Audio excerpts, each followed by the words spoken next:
ตอนนี้กำลังเตรียมตัวแห่เคยเนาะพี่น้อง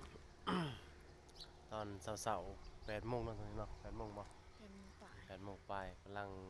รัดแห่เคยอยู่ที่บ้านเซบังเฮียงเนาะตอนนี้เขากำลังถ่าเจ้าบ่าวอยู่เจ้าบ่าวกำลังมาเลยตอนนี้เนาะโอ้นเจ้าบ่าวเร็วๆเห็นใกล้ๆ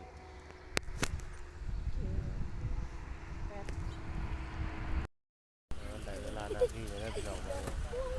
กำลังเตรียมจะแห่เจ้าบ่าวหรือว่าแห่เคยเนาะเป็นเคยสู่อยู่สร้างแล้วบ้านนี้เนาะคนเนาะกำลังการเตรียมเป็นคนรอเนาะรถใหญ่รถไปรถนี่แหละพอดีเด้อแห่ทางนี้บ่บ่แห่ทางนี้นั่นแหละกำลังต้องเอาตามมุ่งตามเวลาพอได้เนาะกำหนดนะเดี๋ยวตามมันไปเลยที่แห่เลยนี่คันมาแล้วคันคอกำลังมาคันคอ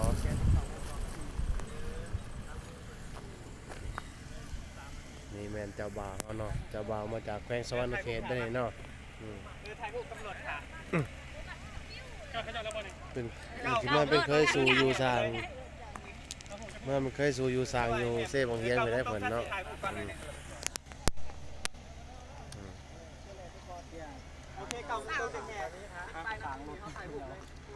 เอาโทรศัพท์ใส่กระเป๋าล็อก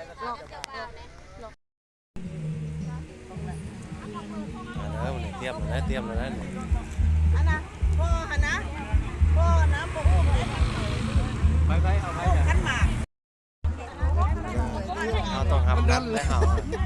เอาหับนักได้เห่าว่าโทษโอ้นักตัวเลยชนะเขาเป็นใหญ่กันเลยล้อหนุ่มเขามาเคยอยู่เซบางเฮียงไล่ชุดธรรมการเลยลูก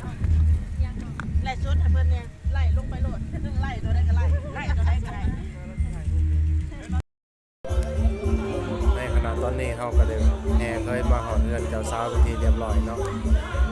ที่บ้านเซบางเฮียงจะเป็นเอาเนาะเวลาแขกคงมีเกียรติว่าเวลาแขกที่ได้เสียเสิร์ฟมาคมตาเป็นที่เรียบร้อยเนาะตอนนี้เพื่อนกำลังเข้าสู่พิธีสู่ขวัญเนาะเจ้าบ่าวกับเจ้าสาวบรรดาโมกุเขากับซีอุแทบที่แล้วโมกุเขาเนาะใส่เอาเกือบนิ้วก็ต้องถอดใส่เอาเดี๋ยวจะหน่อยคนซูมมันแล้วเขาจะชี้เขามา